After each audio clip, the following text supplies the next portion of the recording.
Il est 12h30, c'est donc l'heure de démarrer. J'ai été consciencieux.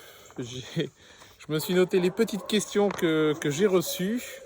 Donc le principe, il est tout simple. En fait, sur les différents supports, pour les amis qui me suivent à travers les différents réseaux, il y a Facebook, il y a YouTube, il y a TikTok, Instagram. Donc vous pouvez m'envoyer vos questions, qu'elles soient sur l'éducation, l'élevage ou le malinois. Et moi, j'essaie avec mes petites expériences personnelles et professionnelles, à peu près 30 ans dans le milieu canin, d'essayer de vous apporter des réponses qui sont, comment dire, qui sont surtout tirées de mon expérience. Et bien entendu, il n'y a pas qu'une seule réponse aux questions, mais c'est un point de vue qui m'est propre et que j'espère peut vous aider à avoir un aperçu de ce que vous pourriez faire ou avoir certaines réponses. Je ne suis pas là pour donner des réponses clés en main, ça n'existe pas. Et il faut avoir une certaine démarche personnelle pour arriver à comprendre les choses.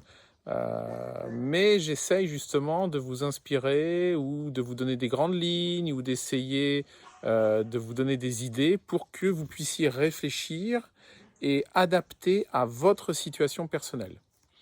Alors vous allez voir, les questions que j'ai reçues sont multiples, multiples en termes de sujets. Ça part un peu dans tous les sens. On a du débutant, des questions un peu génériques, des questions très précises.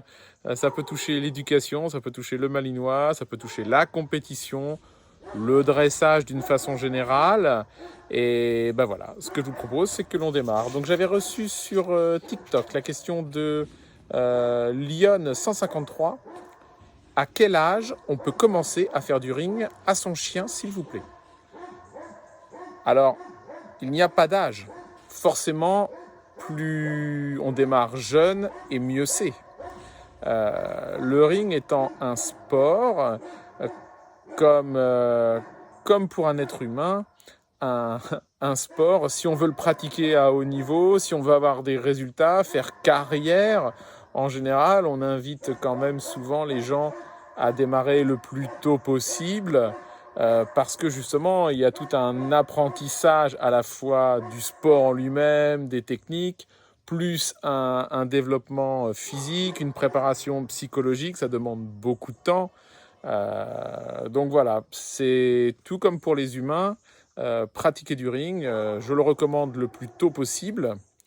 Et le plus tôt possible, qu'est-ce que ça veut dire? Le plus tôt possible, eh ben, écoutez, dès l'âge de 2 mois. Quand vous récupérez votre chiot à l'élevage, vous pouvez tout de suite démarrer. C'est comme tout, plus on démarre de bonne heure et mieux c'est. Alors ensuite, on avait comme question Rémi Carrara qui me demandait: bonjour, vous déconditionnez du coup ou vous laissez le travail sur du costume? Alors je crois que cette question était relative à une vidéo que j'avais faite sur le travail de Torino, un chien que j'ai, un jeune chien de mon élevage que j'ai à préparer pour la police. Euh, donc j'ai des commandes aux États-Unis par des organismes de formation pour la police, l'armée et certaines forces spéciales, et on nous demande des jeunes chiens un peu plus que des bourrées. Des bourrées, c'est l'initiation de dressage. C'est une initiation de dressage un petit peu plus poussée. Il n'y a pas forcément de technique particulière, soit de travail d'olfaction sur des matières, ou soit des techniques particulières d'interpellation, mais il faut que l'animal soit... On ouvre en fait tout le champ des possibles. Il faut que l'animal soit en capacité de tout faire, à la fois du pistage, de l'intervention, de la détection, de la recherche de personnes. Donc en fait, ils partent de l'élevage, ils ont 11-12 mois. Donc on va dire de la naissance jusqu'à cet âge-là, nous, on est là pour les préparer au maximum à recevoir le dressage spécifique au sein de leur centre de formation, sachant qu'aux États-Unis, c'est un petit peu différent de la France. La France, c'est souvent l'administration qui achète l'animal, qui le forme et ensuite le met à la disposition d'un conducteur. Euh, aux États-Unis, c'est souvent le chien de l'officier, il lui appartient, et c'est à lui de passer les différents agréments pour ensuite pouvoir travailler avec l'animal. Et bien souvent, ce sont des centres de formation privés qui assurent cela. Donc voilà, pour le contexte. Et donc pour répondre à la question, oui, bien entendu, lorsque l'on travaille un chien de police, le costume n'est là que pour protéger le préparateur du chien. À l'inverse du ring, qui est un sport où le costume est l'objet du jeu entre le chien et l'homme d'attaque. D'accord?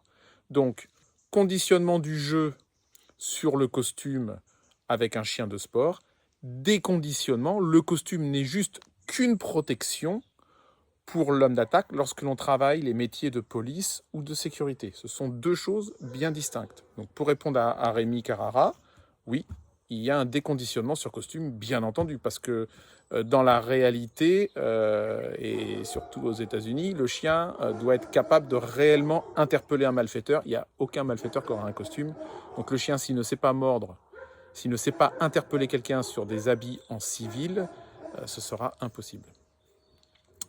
J'ai eu Johan Moreau qui m'a demandé « Je demande juste que se passerait-il si un gamin pose sa main sur le bras du mec dans la rue? Est-ce que le chien sait faire la différence entre un enfant et un agresseur, sachant qu'il pose juste sa main dessus?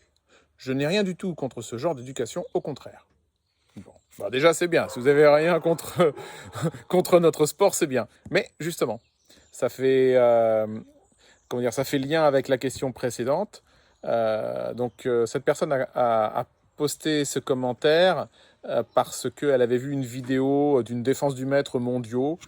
J'en ai posté ces derniers temps avec Ragnar. La défense du maître mondiaux ring, c'est ni plus ni moins qu'un exercice dans le sport. Et je le répète, à nouveau, comme c'est un sport, le chien joue avec les hommes d'attaque. Ce n'est qu'un jeu. Même si l'image extérieure reflète quelque chose qui pourrait être plus ou moins réel, dans la tête du chien, ce n'est qu'un jeu avec ses copains hommes d'attaque. Il joue avec le costume. Donc, c'est donc un conditionnement, et donc il ne fait aucune relation entre réellement mordre un agresseur et potentiellement attraper un enfant ou je ne sais quoi. Rien du tout de tout cela. Ce n'est pas possible. Dans la tête du chien, en fait, il joue et il est dans un contexte bien particulier, un cadre bien particulier. Donc en fait, si vous voulez, pour répondre à Johan Moreau, que se passerait-il si un gamin pose sa main sur mon bras alors que j'ai mon chien? Bah rien du tout. Mon chien, il va le lécher et pour lui, ça ne veut rien dire. Il n'est pas dans le contexte du sport. Il n'y a pas de costume pour jouer. Donc, un enfant ou n'importe qui se balade et vient nous voir, pose sa main sur moi ou même chahute à côté de moi. Mes chiens sont des chiens de sport et donc il n'y a aucun risque, entre guillemets, si ce n'est que c'est un animal et il faut toujours faire attention, mais ça ne développe aucun instinct de protection ou quoi que ce soit. Bien au contraire, puisqu'il joue avec des humains, il a pris l'habitude, si vous voulez, d'être en confiance avec les humains. Bien souvent, l'instinct de protection est lié avec une méfiance de l'étranger, ce qui n'est pas du tout le cas de nos chiens de sport. Donc rien du tout. Nos chiens qui pratiquent un sport ne vont absolument pas confondre entre le jeu du sport et une situation réelle. Pas du tout. Alors, on est toujours dans le mordant. C'est rigolo, ça a suscité beaucoup de questions. J'ai Marc Hamel qui me demande sur TikTok pourquoi faire mordre si jeune? Si la lignée est bonne, ce n'est pas nécessaire. Ce qu'il faut comprendre, c'est que... Donc je pense que ce commentaire-là faisait trait à une des vidéos où je parle d'atavisme, parce que nous sélectionnons nos chiots, nous sélectionnons nos étalons, nos lisses, pour produire des chiots de qualité et aptes à réaliser certaines performances. Et donc, ils ont des aptitudes naturelles liées à cette sélection. C'est des fois ce que l'on peut appeler aussi de l'atavisme. Alors il demande pourquoi faire mordre si jeune si la lignée est bonne. Ce n'est pas nécessaire. Si, le chiot quand il naît, il n'a que des aptitudes, c'est de l'inné. Mais c'est pas parce qu'il a des aptitudes qu'il sait les utiliser. Ce n'est pas parce qu'il a des aptitudes qu'il va pouvoir faire du sport, de la compétition ou même travailler en police. Ça n'a rien à voir. Je fais une comparaison. Si un enfant est intelligent, bon, alors pourquoi vous l'emmenez à l'école? Pourquoi vous lui donnez les informations? Il sait tout alors. Il est né, il sait tout. Ah, non. Même un enfant très intelligent, même un génie, il va à l'école, il s'instruit, ou il va sur Internet, il y a différentes sources d'informations et d'acquisition de connaissances, mais c'est pas parce que vous êtes intelligent, ou c'est pas parce que vous êtes doué naturellement dans un sport qu'il ne faut pas pratiquer, qu'il ne faut pas apprendre les règles du sport, pas avoir plus de bagages techniques. Les aptitudes naturelles à faire quelque chose, ne sont pas sine qua non à la réussite. Il y a bien entendu l'apprentissage et le travail. Et donc, c'est pour ça que l'on fait mordre si jeune. C'est parce que nos chiots sont faits pour aller en compétition ou sont faits pour travailler pour de la police. Et donc, on les prépare dès tout petits à leur futur travail ou leurs futures activités sportives. Donc oui, c'est important et il faut les travailler le plus jeune possible. Et d'ailleurs, on revient à la toute première question, à quel âge on peut commencer le ring avec son chien? Le plus tôt possible. Plus tôt on commence, mieux c'est. Moi, mes petits chiots, à l'âge de 6 semaines, j'initie déjà le débourrage, en fait. Je les mets déjà dedans. À qui ça viendrait d'emmener un enfant de 15 ans à l'école pour la première fois? Il va à la maternelle à 3 ans, voire même des fois, il va à la garderie, à la crèche un petit peu plus tôt. Donc, il y a déjà cette approche. On y va progressivement, ce n'est que du jeu, il n'y a aucune contrainte et on y va petit à petit, petit à petit. C'est hyper important, le plus tôt possible. Et bien entendu, il faut travailler. Alors, maintenant, nous avons une question YouTube. Là, je passe sur YouTube. J'ai fait les quelques questions TikTok. La question YouTube. Alors, j'avais Fly Marel. Non pas d'éducateur aux États-Unis. Ah, ça c'est une bonne question. Je vous redonne le contexte. Elle était tirée d'une vidéo où on voyait mon amie Carolina qui m'a confié T-Bone en pension dressage pour la préparer à la compétition. Non pas d'éducateurs aux États-Unis. Si, ils ont des éducateurs. Ils ont des éducateurs canins. Ils en ont même des très très compétents. Ils ont même des méthodes d'apprentissage qui changent et qui sont totalement différentes de ce que nous pouvons voir en France ou en Europe.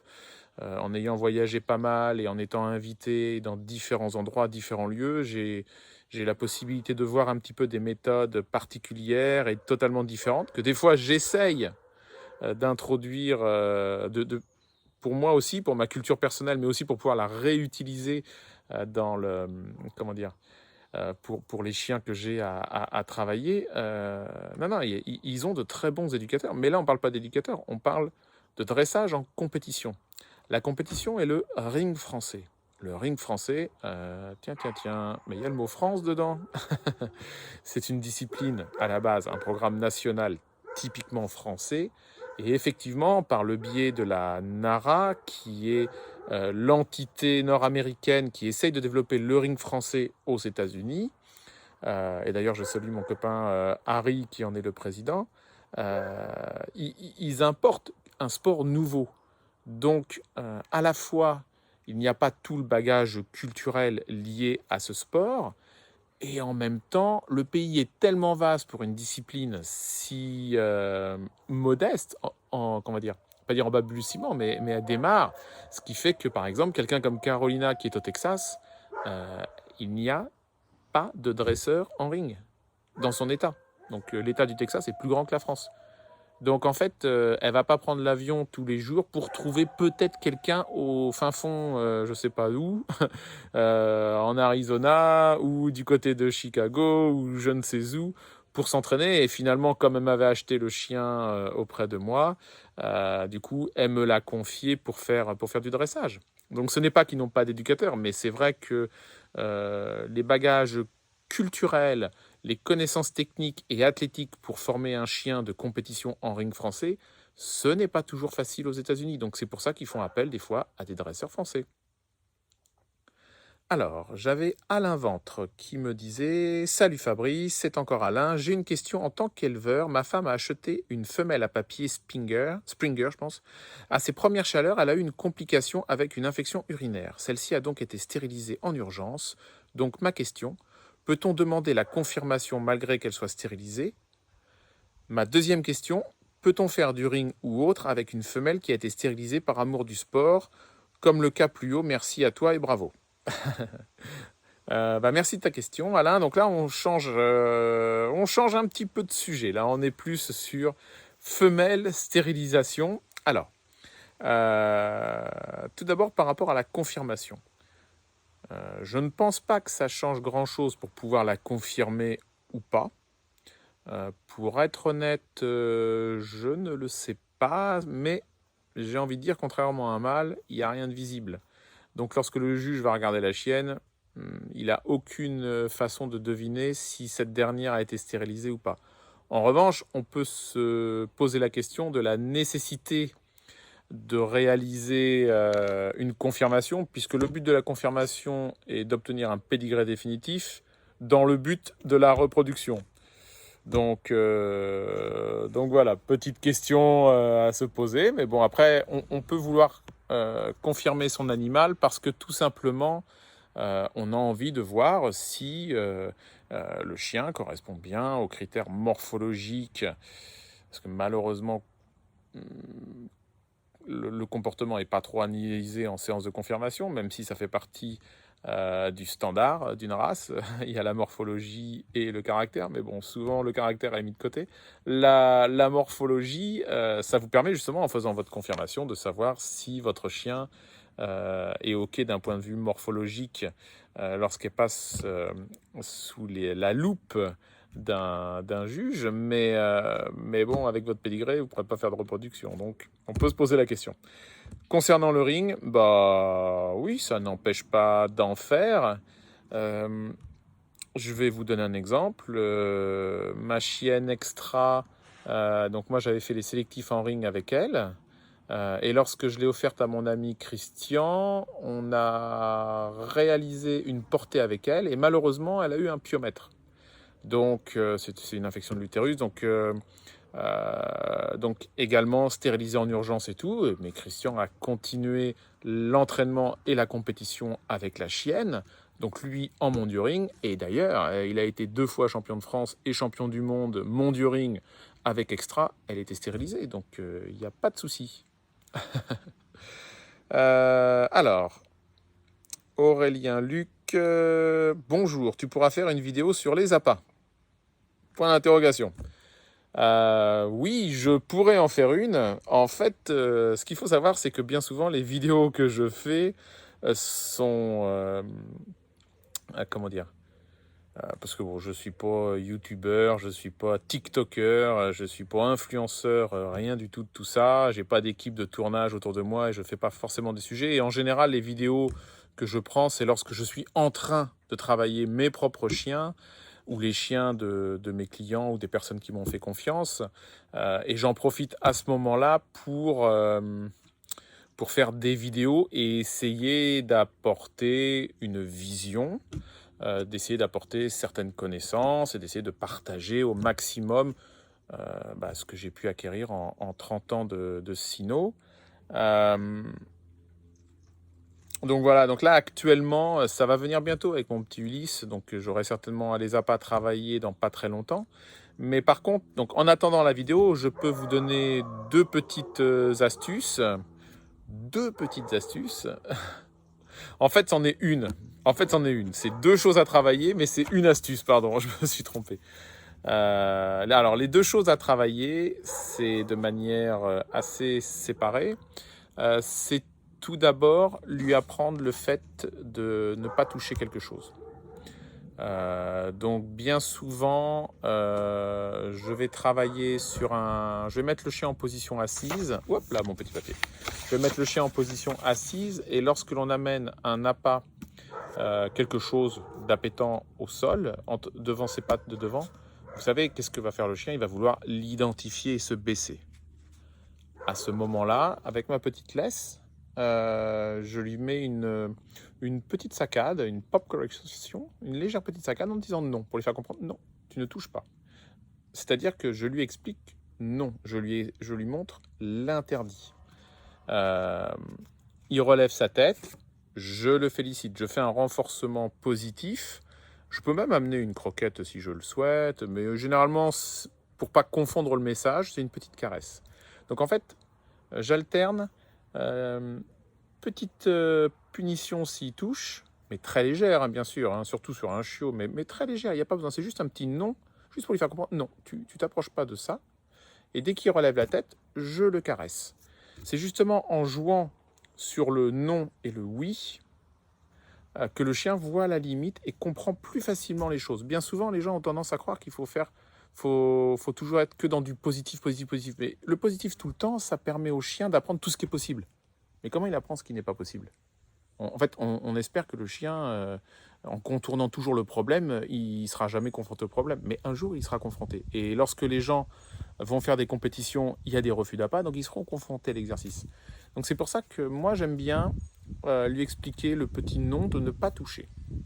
Voilà, ça c'est la première chose. La deuxième chose, c'est que je fais un travail sur l'absence du maître de manière assez intensive. Enfin, quand je dis intensive, avec une certaine pression psychologique liée avec l'opposite reflex. C'est-à-dire que vous savez, vous tendez légèrement la longe pour que le chien s'ancre dans le sol. Donc en fait, je travaille mon absence couchée séparément. Et ensuite, une fois que j'ai une très belle absence couchée avec pas mal de distractions, diversions, j'introduis les deux. C'est-à-dire que j'introduis l'élément perturbateur qui est l'appât à côté de lui avec cette position d'absence qu'il maîtrise bien. Et en associant les deux, le chien à la fois, quand on lui jette un appât, il sait qu'il doit rester sur place, ne pas avoir peur, mais en même temps, il n'est pas tenté de l'identifier, voire de le manger, parce qu'il sait que ah, non, on n'a pas le droit. Et donc, en jouant là-dessus, j'arrive à créer une compréhension de l'exercice, ce qui fait que généralement mes chiens, pour ceux qui m'ont vu en concours, en concours, lorsque je le mets couché et que je m'en vais, lorsqu'on jette un appât, bien souvent le chien regarde et hop, relève la tête, parce qu'il sait que le bon comportement à tenir lorsqu'on envoie un appât, c'est de relever la tête. Non, on n'identifie pas. Oui, on relève la tête. Tout simplement. Mais bon, j'espère que avec Ulysse, je serai bientôt en mesure de faire une petite vidéo pour justement vous la faire, Aurélien Luc. Alors, juste, je me décale légèrement parce qu'au fur et à mesure, je me suis installé sur ma table de pique-nique, pas de pique-nique, n'importe quoi, sur ma terrasse.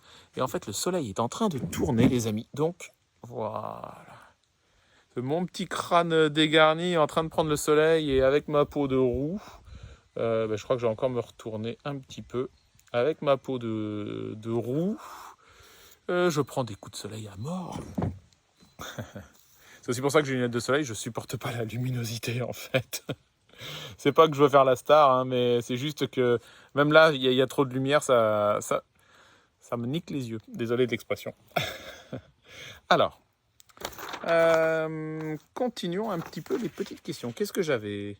Le turlupin. Bonjour, j'aimerais savoir si un chien qui, comme j'en ai vu beaucoup, vont au chenil et ne sortent que pour travailler, ou si c'est un chien de famille vivant un peu à la maison et un peu au chenil. Merci. Parce que des Malinois, j'en ai vu aussi beaucoup que les maîtres avaient abrutis à leur image. Alors que celui-ci fait bien attention à tout ce qu'il fait, on voit tout de suite entre quelles mains il est. En fait, ça n'a rien à voir. Que l'animal vive en chenil, qu'il vive à la maison, qu'il ait les deux modes de vie, c'est le mien par exemple. Mes animaux en journée me suivent au maximum de mes activités et donc comme là par exemple je suis en train de faire cette vidéo et en fait sont à leur tapis, Ulysse, leur tapis panier, Ulysse et Ragnar, mes deux chiens perso, ils sont à la maison là-bas, mais ils sont dans la maison. Mais par contre c'est vrai que le soir ils vont au chenil. Mes chiens de travail, j'aime bien qu'ils connaissent les deux, à la fois la maison pour se sentir intégrés à la famille, à la vie de famille, et ils font partie d'un groupe social. Pour moi, ce sont des membres de notre famille, mais en même temps, ça reste des chiens de travail qui ont besoin de repos. La vie de maison peut des fois apporter des sollicitations avec les enfants et tout ça, des distractions, et peut les empêcher de bien se reposer. Le fait d'avoir beaucoup de stimulation, au final, à la fois d'un point de vue psychologique, mental, mais aussi d'un point de vue physique, s'ils jouent de trop et tout, bah, ils vont être moins disponibles pour travailler. Donc, en fait, j'alterne sur les deux.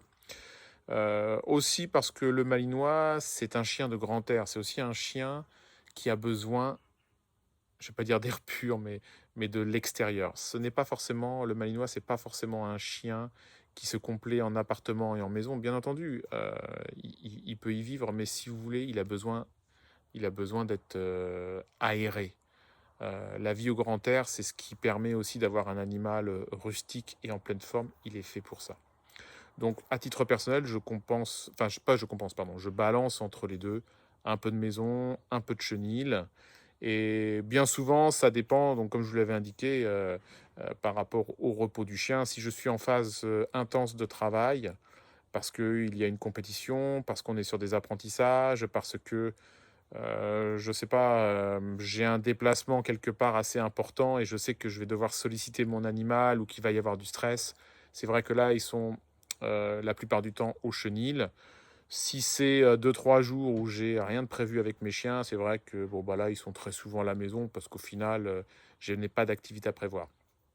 Donc, votre question, le turlupin, c'est que pour moi, chenil, maison, c'est pas ça qui fait que l'animal est épanoui ou pas. C'est pas ça la question. La question, c'est quelle activité vous faites avec un malinois. C'est toujours la même. Un malinois, il lui faut une activité régulière avec son ou ses maîtres. S'il n'a pas d'activité régulière, s'il n'a pas de but dans sa vie, il ne peut pas s'épanouir. Tout simplement. Ce n'est pas une question d'hébergement. Voilà. Et bing. Alors, autre question de Bader. Super Fabrice. Yes, c'est moi ça, Super Fabrice. Non, je rigole. Toujours au top pour partager ton expérience. Je ne sais pas si je suis au top, mais bon, j'essaye de partager comme je peux ce que j'ai l'impression d'avoir un petit peu compris en 30 ans de chien. Ma question pour ton prochain live. Ah, donc c'est maintenant tout de suite. Est-ce une bonne idée de faire mordre son chien sur soi par manque d'homme assistant d'entraînement? Et quel risque cela comprend pour l'apprentissage du chien? Ah, très très bonne question. Ouais, je prends du temps pour y répondre parce que j'essaye de... C'est pas facile quand on sait quelque chose, mais que l'on a besoin de formuler pour être compréhensible pour tout le monde, c'est pas toujours évident. Tout d'abord, on parle de sport. Donc le sport, c'est un jeu. Le chien peut jouer avec son maître comme avec son homme d'attaque d'entraînement. Aucun problème. Ou l'homme d'attaque de concours. Aucun problème. D'accord? Donc ce n'est qu'un jeu. Le souci, c'est qu'il faut avoir certaines... Alors déjà, en termes de connaissances, pour expliquer au chien, le mettre en confiance et en même temps ne pas faire de bêtises, il faut quelqu'un d'expérimenté. Tout d'abord. Donc, si vous n'êtes pas expérimenté, non, je déconseille de faire mordre sur soi, même si on n'a pas d'homme d'attaque à l'entraînement. Si on est expérimenté, oui, ça n'a pas de conséquences. À titre personnel, bien souvent, mes gardes d'objets, ce genre d'exercice, je les fais sur moi. Parce que ce sont des exercices que l'on ressent bien quand on est dans le costume. Et si j'ai pas trop le temps, j'ai la chance d'avoir pas mal de copains pour m'aider, mais des fois c'est moi qui suis pas trop disponible. Donc c'est très facile de trouver 5 minutes, faire une petite garde d'objets, j'allais dire vite fait, bien fait, mais quand on est en phase de répétition, c'est très facile de trouver 5-10 minutes, alors que d'aller s'entraîner avec quelqu'un, des fois ça va prendre du temps. Mais je le répète, je sais le faire. Donc, ce qui est très important lorsque l'on veut le faire soi-même, c'est de savoir le faire. Si on ne sait pas le faire, non, je le déconseille parce que on va amener des mauvaises attitudes, parce que surtout aussi si le chien est plutôt craintif, il va tisser un lien particulier avec vous, le maître, parce qu'il est en confiance avec vous, mais par contre, vous n'aurez pas plus de résultats avec quelqu'un d'autre parce que s'il n'a pas confiance en l'humain, vous n'arriverez pas à le retranscrire avec quelqu'un qui serait étranger à son groupe social. Et puis surtout, si vous habitez en France, je dis bien si vous habitez en France, il y a aussi la question légale. Il faut faire cela, le sport, sur un terrain homologué et être encadré par un capacitaire de dressage au mordant, c'est-à-dire quelqu'un qui a un certificat de capacité pour le dressage au mordant. Pour l'avoir, il faut donc avoir des connaissances et un peu de compétences. Un petit peu, mais quand même. Donc, si vous êtes en France et que vous n'avez pas de certificat de capacité et que vous n'êtes pas sur un terrain homologué, non, vous n'avez pas le droit de le faire. Donc déjà, vous n'avez pas le droit de le faire si vous êtes en France. Et je le déconseille si vous êtes inexpérimenté ou si le chien a un manque de confiance sur l'humain. Autrement, si vous savez le faire, si le chien n'a pas de problème avec les étrangers et si vous n'habitez pas en France, ou si vous avez un terrain homologué pour le dressage au mordant ou que vous êtes professionnel, il n'y a pas de problème. Au contraire, ça multiplie les entraînements et ça permet des fois d'aller un petit peu plus vite. Alors, Jeffrey JF. Super les vidéos et la patience, qui est le mot le plus important, je pense. Je vais avoir un petit malinois d'ici quelques jours qui ne sera plus dans sa fratrie. Et ma question est la suivante. La croquette friandise est-elle vraiment obligatoire lors du dressage? Merci encore pour votre travail. C'est une question assez générique. Bon, j'aurais dû prendre une casquette. C'est une question assez générique. Peut-on utiliser une croquette friandise? Est-ce que c'est obligatoire? On peut tout faire.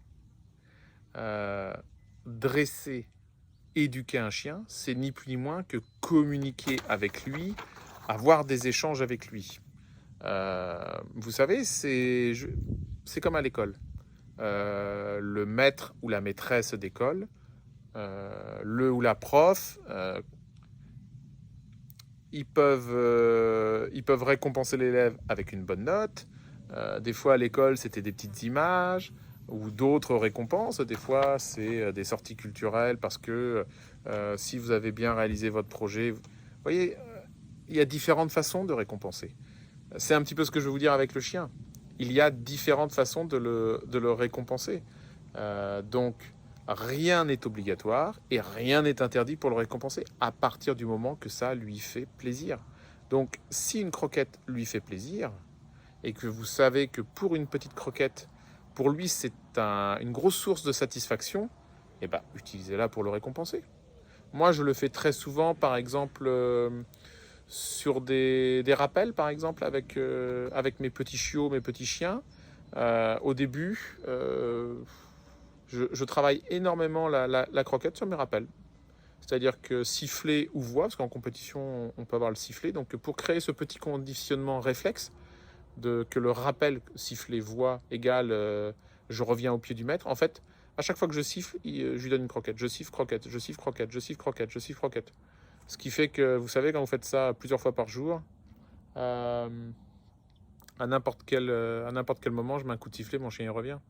Et je lui donne une croquette quand j'en ai une, et puis quand j'en ai pas, je lui donne pas, mais je le caresse. Mais voilà, par exemple, voilà, la croquette, c'est super facile. Vous créez des conditionnements réflexes ultra rapides. Il y a plein de méthodes naturelles d'apprentissage avec la croquette. Croquette ou autre source alimentaire. Après, chacun voit ce qui lui plaît. Mais ouais, c'est bien. La croquette friandise, c'est très bien. Elle n'est pas obligatoire, mais c'est une bonne source de motivation pour le chien. Vous savez, si un animal chasse, sa récompense, c'est de manger la proie. Donc, manger est une bonne récompense quand même. Donc, il ne faut pas hésiter à l'utiliser, je pense. L'utiliser à bon escient, au bon moment. Pas mélanger la compréhension d'un exercice, mais la petite croquette, c'est pas mal. Moi, je dis que c'est pas mal. Alors, oula. Ah, tiens. Avant-dernière question.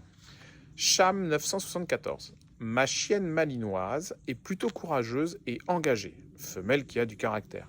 Mais elle a la phobie du tonnerre et des coups de fusil. Je ne sais pas comment l'aider. Alors ça va être assez compliqué. Ce genre de bruit, le tonnerre, coup de fusil, pétard, feu d'artifice, et c'est vrai aussi, moi je le vois avec mes propres enfants ou les enfants de mes amis, c'est tout ou rien. C'est-à-dire que le bruit est tellement fort et soudain qui surprend. Il surprend et comme il est puissant, ce bruit, il est très impactant. Impactant d'un point de vue réception du bruit, réception de l'information pour notre cerveau. Et en fait, c'est pas facile. C'est pas facile lorsque le chien a développé cette phobie. C'est très difficile de la retirer complètement. À part une exposition progressive et régulière, il n'y a pas grand-chose d'autre à faire, malheureusement. C'est mon point de vue personnel. Bien souvent, d'ailleurs, c'est hérité d'un problème maternel. Je pense que le problème n'est pas génétique, mais par mimétisme. Bien souvent, une maman qui a peur, soit du tonnerre, soit des coups de feu, si jamais il y a eu cet événement pendant les phases où elle était avec ses chiots, par mimétisme, les chiots vont reproduire la même chose. La maman, elle est en train de faire téter ses chiots, tout d'un coup, il y a du tonnerre dehors, la chienne, elle est en stress, elle a peur. Les chiots, ils associent et ils apprennent. Oh là là, il y a du tonnerre, maman, elle est en stress, elle est en peur. Donc si maman, elle est en stress, comme c'est notre leader, on doit reproduire les mêmes choses. Si maman a peur, donc nous aussi, on doit avoir peur, quoi.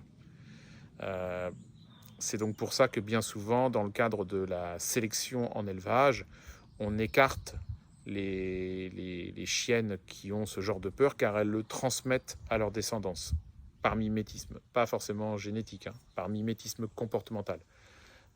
D'ailleurs, pourquoi est-ce qu'il y a des coups de feu lors de nos compétitions ou lors de certains tests de caractère? C'est justement pour écarter du cheptel reproductif, les chiens qui auraient peur des coups de feu. Donc ça fait partie des tests de caractère naturel de beaucoup de races. Ce n'est pas pour rien. C'est parce que, justement, comme je vous l'ai dit, si jamais ils ont peur, ils vont le retransmettre, peut-être pas de manière génétique, je pense pas, mais de manière comportementale à leur descendance. Et donc, c'est parce que c'est pas si facile. Le dressage ne fait pas tout et c'est très difficile à retirer. Moi, je peux vous donner un exemple où on a réussi à le retirer. Ça a été très long. J'ai un chien qui s'appelle Jack. C'est un malinois que des amis italiens m'ont acheté quand il était bébé. Ils l'ont emmené chez eux et à l'âge de 10 mois, ils me passent un petit coup de tel et ils me disent « Ouais Fabrice, on ne trouve pas d'entraîneur, on veut faire du mondiaux. Est-ce que tu veux pas nous le prendre en pension dressage et nous le travailler ?» Chose que l'on a faite. Donc j'ai démarré l'entraînement avec le chien. Super chien. Une bouche d'enfer, nickel. Mon homme d'attaque, à distance, il tire un petit coup de feu. Le chien, en panique totale, à se sauver. Ah, j'ai dit, oh purée. Oh purée. Et là, je savais que ça, c'est tout ou rien. C'est-à-dire que le chien, s'il est en panique totale sur le coup de feu, je me suis dit, mais jamais, jamais, jamais, je vais y arriver. Et je me suis creusé la tête pour arriver à trouver la solution. J'ai pris des toutes petites amorces et j'ai essayé, c'est le cas de dire, de désamorcer le problème en faisant des tout petits puffs de très loin et ensuite lui apporter une source de récompense.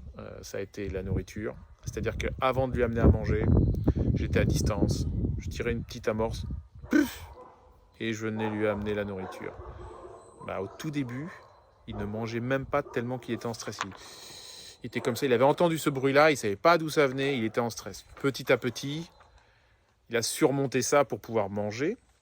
Et je me suis approché avec cette petite amorce jusqu'à être capable de tirer pendant qu'il mange. Quand il a été capable de supporter ça, de supporter ce bruit, je l'ai reproduit à l'entraînement à distance. C'est-à-dire que l'homme d'attaque excitait le chien à distance.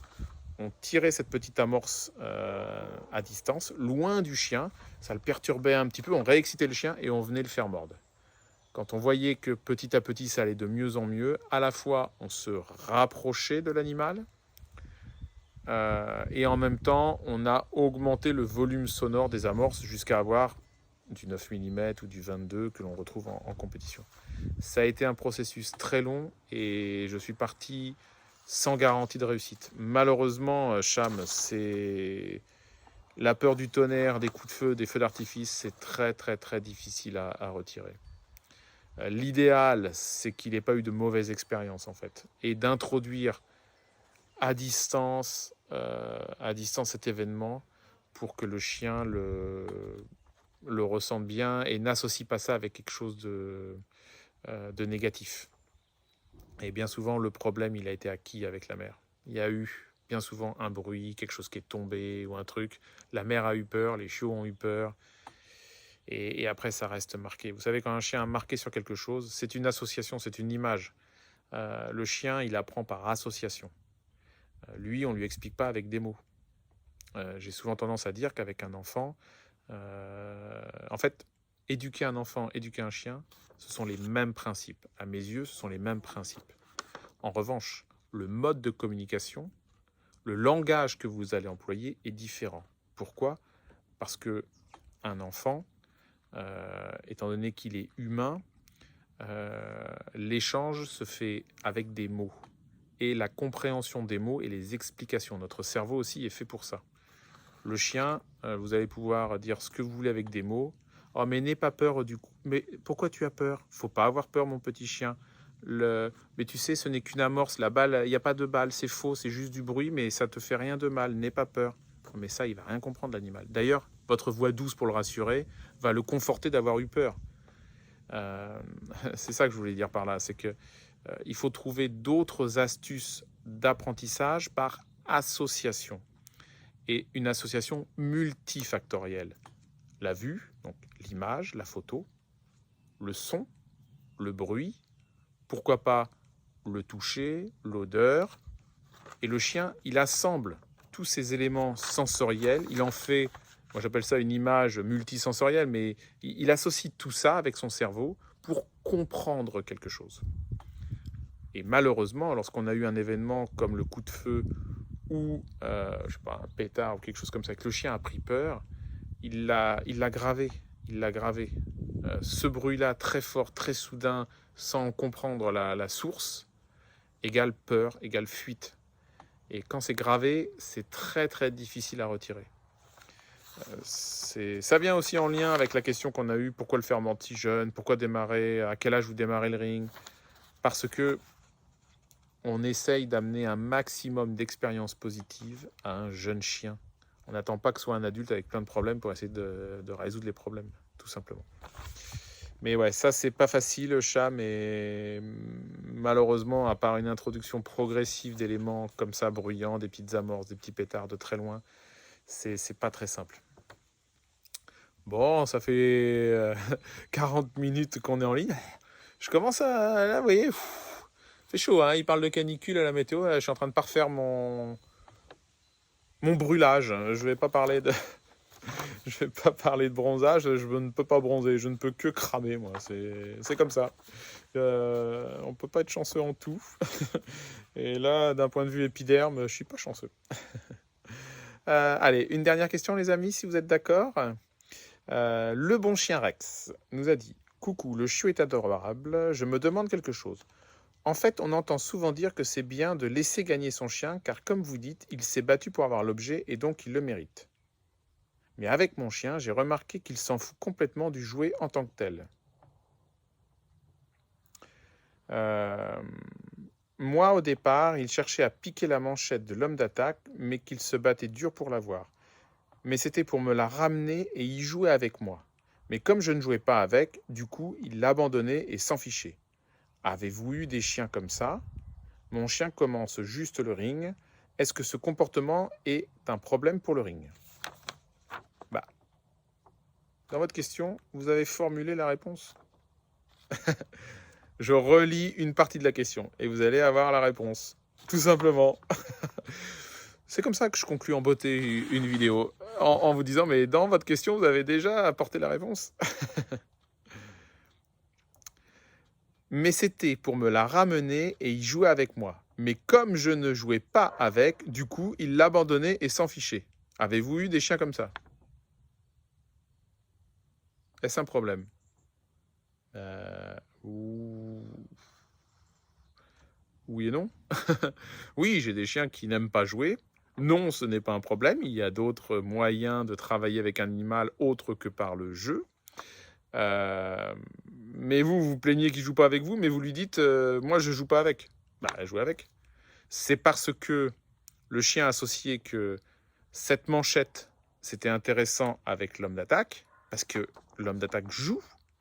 Quand il le fait mordre, s'il la met au bras ou s'il la met à la jambe, la jambière, le chien est en train de jouer. Lorsque l'homme d'attaque donne, le chien l'a gagné. Donc soit c'est pour rejouer, ou soit c'est terminé. Si c'est pour rejouer, bah jouez avec lui. Comme ça, vous avez un échange, vous avez un transfert d'intérêt. Il joue avec l'homme d'attaque, il joue avec vous. Vous donnez encore plus d'intérêt et d'attraction sur cette manchette, sur cet objet qui est le jeu du chien. Si vous ne jouez pas avec, ça veut dire qu'une fois qu'il l'a gagné, bah, il n'y a plus trop d'intérêt puisque plus personne joue avec lui. Donc, il va le cracher et il dit bon, bah, un jouet, c'est fait pour jouer. Donc, que ce soit une balle, un pouic-pouic à la maison, la manchette en ring, ou la jambière, c'est exactement pareil. C'est exactement pareil. C'est fait pour jouer. D'ailleurs, combien de personnes j'entends en éduc qui me disent « Oh, il a plein de jouets, mais il joue jamais avec. » Ah bah non, ça lui sert à rien. Le chien, le jouet, c'est pour être dans l'échange avec vous, c'est pour jouer avec vous. Mais si vous lui laissez des balles, des pouic-pouic, bon, il va les tétouiller au début, puis après il va dire bon bah c'est nul, il n'y a pas d'interaction, donc il arrête. Voilà, faut créer l'interaction, faut susciter l'interaction, faut donner envie, tout simplement. Donc de la même manière avec la manchette, si vous voulez que l'animal y porte de l'intérêt quand il l'a gagné, bah, jouez avec. Ou l'homme d'attaque rejoue avec, ce qui fait que le chien va lui ramener, rejouer, etc. Tout simplement. Est-ce que c'est un problème? Non, ce n'est pas un problème. Moi, j'ai plein de chiens qui soit n'aimaient pas jouer, ou soit lorsqu'ils jouaient de trop, après le maître avait des difficultés à en avoir le contrôle, donc on avait retiré la partie jeu, et on était resté plus sur une discipline, une exécution d'ordre pour le retour au pied, ou des choses comme ça dans la construction des exercices. Mais non, ce n'est pas forcément un problème. Oui, c'est mieux s'il a envie de jouer avec vous, mais comme vous l'avez dit dans votre message, c'est parce que vous ne jouiez pas avec. Donc, rejouez avec et vous allez voir, ça va vite revenir, tout simplement. Un jouet, c'est fait pour jouer. Un jouet, si ça traîne par terre, si le chien l'a dans la bouche 5 minutes, au bout d'un moment, il va dire c'est nul. Et je vais vous dire, c'est comme un enfant. Ce qui est intéressant, c'est pas le jouet, c'est l'interaction qu'il y a avec ce jouet, l'interaction avec les autres personnes autour de lui. C'est ça qui crée l'apprentissage, c'est ça qui crée l'éveil. Si c'est juste donner des choses et puis plus s'en occuper, c'est quoi? C'est vous essayez d'avoir une cage dorée. Le chien, c'est comme l'enfant, c'est dans l'échange et la relation qu'il peut s'épanouir. Donc surtout les amis, ayez de l'échange, ayez de l'interactivité avec votre chien. Vos enfants aussi, bien sûr. Mais bon, là, je n'ai pas de diplôme en la matière. Vous me direz, j'en ai pas beaucoup non plus en chien, hein, de diplôme. Hein. Et en fait, les diplômes, ça sert à rien. Si c'est pour aller sur Internet, j'allais dire 36-15 au purée, moi je suis à l'époque du Minitel. Si c'est pour aller sur les formations en ligne de je sais pas trop quel éducateur canin, laissez tomber. Hein. C'est pas en 30 heures de formation en ligne, 3 pages d'un e-book que vous allez devenir éducateur et régler tous les problèmes de la Terre. Hein. Déjà, en 30 ans d'expérience aux 4 coins du monde et dans différentes disciplines, j'ai déjà du mal avec mes propres chiens et mes propres enfants. Alors, c'est pas avec un e-book ou je ne sais quelle formation en ligne que vous saurez tout. C'est aussi pour ça qu'on essaye de faire des vidéos et essayer à travers les questions de pouvoir vous apporter des éléments de réponse, des pistes de réflexion. Voilà, j'aime mieux ça, des pistes de réflexion. Je n'ai pas la science infuse, personne ne l'a, Il n'y a pas de vérité en matière de communication avec notre animal préféré, le chien. Ce n'est juste que des pistes de réflexion et des idées pour trouver le bon langage avec lequel nous allons communiquer ensemble. Waouh, voilà, ça c'était une super conclusion. Je suis très fier de moi. Merci à tous les amis pour nous avoir suivis en direct sur TikTok. J'ai enregistré en même temps cette vidéo. Il y aura une rediffusion sur la chaîne YouTube de la vidéo complète. Si des fois il y avait des questions qui vous intéressaient, n'hésitez pas justement comme ça à revenir. Il y aura peut-être des extraits aussi qui vont revenir après sur TikTok, mais question de temps, question de connexion, de qualité, je ne sais pas si je vais arriver à tout faire. Avant de vous dire au revoir, ce que j'aimerais vous dire ou pas, c'est si jamais ce genre de choses vous plaît, si vous-même vous avez des questions, n'hésitez pas à me les faire parvenir. Et puis, j'essaye de mettre en place comme ça, de manière régulière, toutes les semaines. Toutes les semaines, c'est peut-être beaucoup pour moi, mais une fois tous les 15 jours, comme ça, j'essaye de faire une petite FAQ pour répondre un petit peu à tous les sujets où j'ai le sentiment d'avoir un peu d'assise pour pouvoir formuler des réponses auprès de vous, que ce soit en matière d'éducation canine, que ce soit en matière de compétition, ou tout simplement sur la race du Malinois. Alors, je n'évoque pas les autres races parce que je ne suis éleveur que de Malinois. Et donc, j'ai tendance à croire qu'il faut mieux parler que de ce que l'on connaît et pas s'aventurer sur d'autres terrains. Donc voilà. Si vous avez des questions qui concernent l'éducation canine, le dressage ou la compétition en ring, en monde du ring, si vous avez, ça peut être très technique des fois, ça peut être même très technique ou ça peut être général comme nous avons pu le voir, ou sur le Malinois en général, vous souhaitez acheter un chiot, vous posez des questions sur la race, voilà. N'hésitez pas à me faire parvenir toutes vos questions. Alors, ça peut être par mail, contact@passionchien.fr. Passionchien, c'est le nom de mon entreprise. Vous avez mon site internet, passionchien.fr au singulier, tout attaché. Là, vous nous trouvez facilement. Il y a la chaîne YouTube, de Sabre. Ça, c'est le nom de mon élevage, l'élevage des Deux Sabres. Et puis, pourquoi pas, sur les commentaires de vidéos, sur TikTok, le Instagram, ça je connais pour les trucs. Quand je dis les trucs, c'est les liens ou même les noms. Mais bon, voilà, n'hésitez pas, même les commentaires, je prends les commentaires ou des questions que je reçois directement. J'en fais une petite feuille. Vous voyez, dès que j'ai une feuille comme ça, hop, je l'imprime. Et puis, voilà, j'essaye de vous répondre, tout simplement. Sur ce, je vous souhaite une belle continuation, un beau mois d'août. Enfin, nous avons du soleil en Normandie, donc c'est top pour nous. Et puis, soyez bienveillants avec votre animal, c'est très important les amis. À bientôt!